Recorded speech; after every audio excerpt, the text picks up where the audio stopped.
Just think about your day. Every single thing you do, from picking up your phone to just sitting there, is all about invisible pushes and pulls. Today, we're going to pull back the curtain on these interactions and talk about something called parallel forces. So, let's get right into it.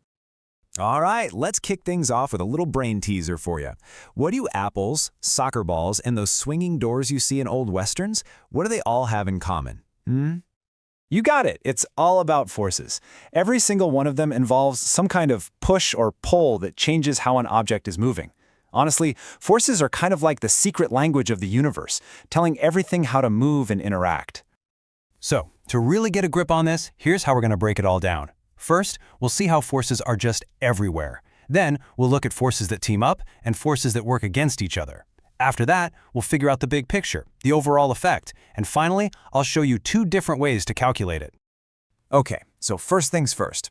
Let's start with this simple but kind of mind-blowing idea. Forces are absolutely everywhere. They're the constant, unseen pushes and pulls that are shaping pretty much everything around us all the time. So what is a force, really? Well, at its most basic, it's just a push or a pull. It's anything that can make an object speed up, slow down, or completely change direction. Simple as that. Now, a single force is one thing, but things get really interesting when you have a bunch of them working at once. So let's start with what happens when they all decide to work together. This brings us to our first big idea, like parallel forces. And the name kind of gives it away, right? When you've got forces that are parallel, meaning they're running side by side like train tracks, and they're all pointing the same way, well, those are like parallel forces. They're on the same team. Here's a perfect way to picture this. Imagine a whole basket of apples falling. The weight of each apple is its own little downward force. And since gravity is pulling them all toward the center of the Earth, all those tiny forces are parallel and they're all pointed down. It's the exact same principle as a few people getting together to push a stuck car.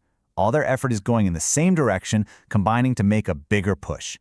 So, that's what happens when forces cooperate. But you know what happens when they work against each other? This is where our second concept comes into play, unparalleled forces. And yeah, this is the complete opposite of what we just talked about. The forces are still parallel, still like those train tracks, but now they're pointing in opposite directions. It's a classic tug-of-war. Let's go back to our apple for a second. Instead of falling, imagine it's just hanging from a string. You've got the apple's weight, that's gravity, pulling it straight down.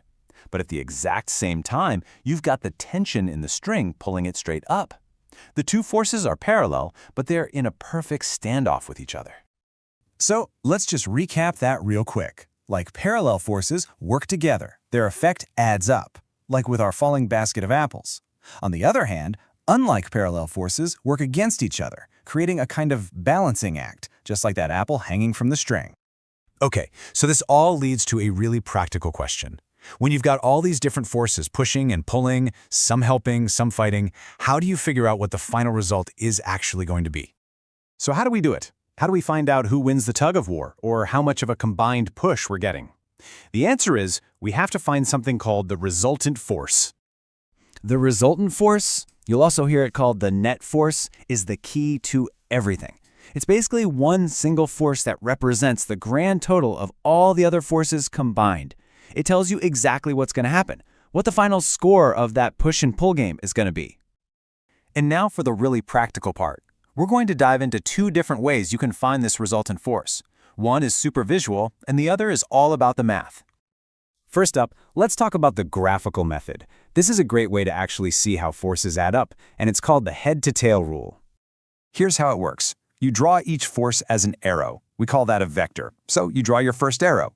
Then, right from the tip or the head of that first arrow, you start drawing your second arrow. You just keep chaining them together like that, head to tail, for all the forces you have. When you're all done, the resultant force is just one final arrow that you draw from the very beginning, the tail of the first vector, to the very end, the head of the last one. Now, drawing is great, but if you want to get a little more precise, there's method 2.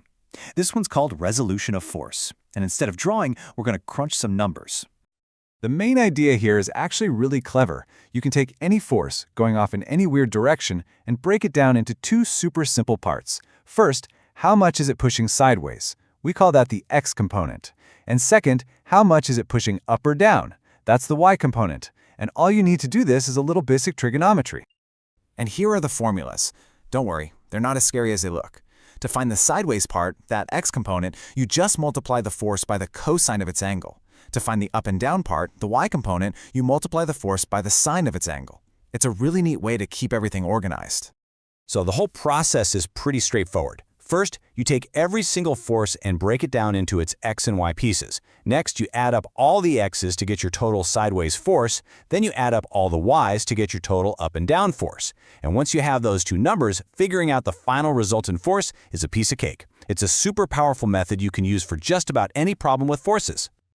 And that pretty much wraps up our breakdown. It's a powerful way to look at the world. You know, there's an old saying in physics that once you learn something like this, you should go and make a good use of this theory for the advancement of mankind. So, I'll leave you with this final thought. You now have the tools to understand and even calculate the outcome of all these invisible pushes and pulls that are happening all around us. The only real question left is, what are you going to do with this new power?